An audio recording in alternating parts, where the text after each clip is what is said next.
Good morning guys. Welcome to our channel सोच कभी भी आ सकती है।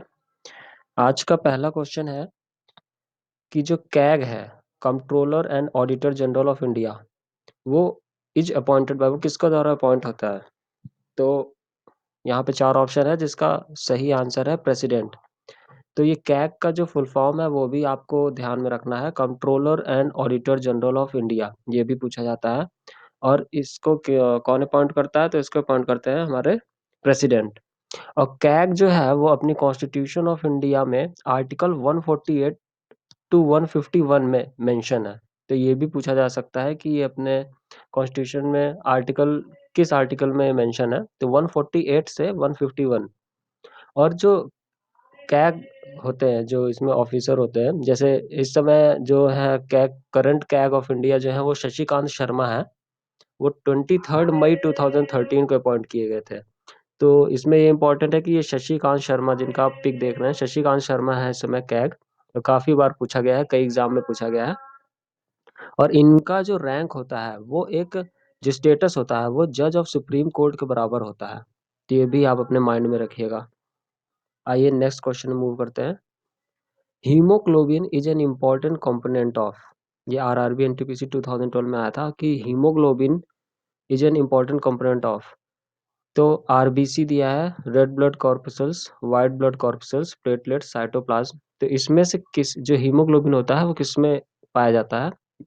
तो इसका आंसर होगा रेड ब्लड कॉर्पसल्स। आप लोगों को पता ही होगा कि हीमोग्लोबिन, जो रेस्पिरेशन हम लोग सांस लेते हैं, तो उसमें क्या होता है कि ऑक्सी हीमोग्लोबिन का बहुत बड़ा रोल होता है। तो जब हम रेस्पिरेशन लेते हैं, तो जो ऑक्सीजन होती है वो हीमोग्लोबिन में एक प्रोटीन होता है हीम नाम का। तो जो ऑक्सीजन की एफिनिटी होती है, मतलब जुड़ने की क्षमता होती है, तो वो उससे हीम से आके जुड़ती है। तो इस तरह ऑक्सी हीमोग्लोबिन की चेन बनती चली जाती है, और उसी को हम लोग आरबीसी कहते हैं। नेक्स्ट क्वेश्चन है, Vande Mataram was first sung at the national session of the Indian National Congress in. जो वंदे मातरम है, अपना नेशनल सॉन्ग जो है, वो सबको पता होगा कि बंकिम चंद्र चट्टोपाध्याय जी ने लिखा था। तो और अपने आनंद मठ, उनकी बुक थी, उससे उठाया गया था। तो ये जो है ये पहली बार कहाँ पे गाया गया था? इंडियन नेशनल कांग्रेस की सभा में गाया गया था। तो ये ऑप्शन जो दे रखे, 1886, 1892, 1896, 1904। तो ये 1896 में गाया गया था। और कलकत्ता की सेशन थी इंडियन नेशनल कांग्रेस की, फर्स्ट सेशन थी वो। तो आप ये भी ध्यान में रखिएगा कि किससे लिया गया है, आनंद मठ से लिया गया है। और इसके रचयिता है बंकिम चंद्र चट्टोपाध्याय। और फर्स्ट सेशन था ये इंडियन नेशनल कांग्रेस का, जो कि कलकत्ता में हो रहा था 1896 में। और ये भी ध्यान रखिएगा, क्योंकि बहुत लोग कंफ्यूज करते हैं, जनगण मन जो है वो अपना नेशनल सॉन्ग नहीं है, वो नेशनल एंथम है। और उसे रविन्द्रनाथ टैगोर जी ने लिखा गया था। और अगर ये पूछा जाए आपसे कि वो पहली बार कब और कहाँ गाया गया था, तो वो 1911 में, 1911 में वो भी कलकत्ता में ही गाया गया था। इंडियन नेशनल कांग्रेस का सेशन चल रहा था, लेकिन उसकी डेट है 1911, और वंदे मातरम की डेट है 1896।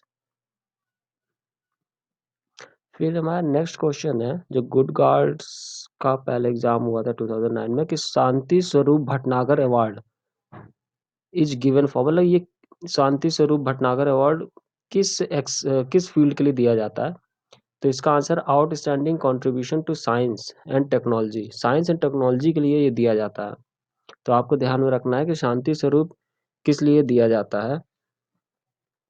और ये भी क्वेश्चन पूछा जा सकता है कि ये पहली बार कब दिया गया था, मतलब कब से स्टार्ट किया गया था? तो इसका आंसर होगा, इसे नोट कर लीजिए, 1958 में पहली बार दिया गया था शांति स्वरूप भटनागर अवार्ड।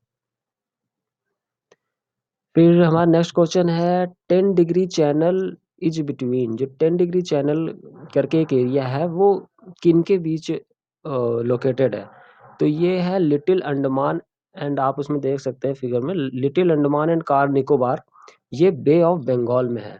ये भी नोट कर लीजिएगा, ये बे ऑफ बंगाल में है। फिर father of all India services हम किसे कहते हैं, किन्हें कहते हैं? तो father of all India services हैं हमारे आयरन मैन सरदार वल्लभ भाई पटेल जी।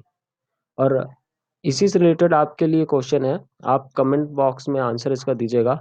Who is the father of civil services, तो ये दोनों अलग है। ये देख लीजिए, ऑल इंडिया सर्विसेज में सरदार वल्लभ भाई पटेल है, और आपको पता लगाना है कि फादर ऑफ सिविल सर्विसेज कौन है। तो आप कमेंट बॉक्स में इसका आंसर दीजिएगा। फिर अभी ये करंट का क्वेश्चन है कि फर्स्ट पोस्ट ऑफिस पासपोर्ट सेवा केंद्र कहाँ पे खुला है। फर्स्ट पोस्ट ऑफिस पासपोर्ट सेवा केंद्र कहाँ पे खुला है। एक्चुअली पासपोर्ट सेवा केंद्र इसलिए खोले गए हैं कि जैसे पासपोर्ट बनाने में देरी होती थी, तो अब क्या है कि आप ऑनलाइन इसका जो पासपोर्ट का पोर्टल है, वहाँ पे आप ऑनलाइन उसको भर सकते हैं, और जो ये शेड्यूल है पोस्ट ऑफिस में, मतलब कि उसमें एक शेड्यूल आपको दिखा देगा, तो आप उस शेड्यूल में वहाँ पे जा सकते हैं और अपना पासपोर्ट बना सकते हैं, जिससे जल्दी ही पासपोर्ट बन जाते हैं। तो ये जो इसका इसका जो आंसर होगा वो होगा मैसूरू कर्नाटका। तो मैसूरू कर्नाटका में पहला पोस्ट ऑफिस पासपोर्ट सेवा केंद्र खोला गया है। फिर है question, Indian pharma and Indian medical device meeting ये कहाँ पे हुई थी। ये अभी रिसेंटली में हुई थी, तो ये कहाँ पे हुई थी। तो इसका आंसर है बेंगलुरु में।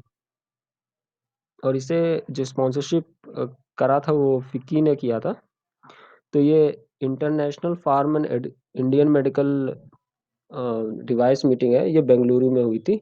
इसे आप बिल्कुल ध्यान में रखिएगा। फिर आजकल ये क्वेश्चन बहुत पूछा जा रहा है, क्योंकि अभी अभी यूनाइटेड स्टेट के ये प्रेसिडेंट चेंज हुए हैं। तो पहले बराक ओबामा थे, अब ये डोनाल्ड ट्रंप हुए हैं। तो ये डायरेक्ट इसमें कई क्वेश्चन बनते हैं। तो जो ये पूछ रहे हैं कि to which party Donald Trump belong, तो डोनाल्ड ट्रंप किस पार्टी से बिलोंग करते हैं, तो रिपब्लिकन पार्टी जो है, तो इसको नोट कर लीजिए, बहुत ही इंपॉर्टेंट है, रिपब्लिकन पार्टी से ये बिलोंग करते हैं। और ये भी पूछा गया है कुछ एग्जामिनेशन में कि ये कौन से नंबर के प्रेसिडेंट हैं, तो ये 45th प्रेसिडेंट है, 45। आप नोट कर लीजिए, 45th प्रेसिडेंट हैं।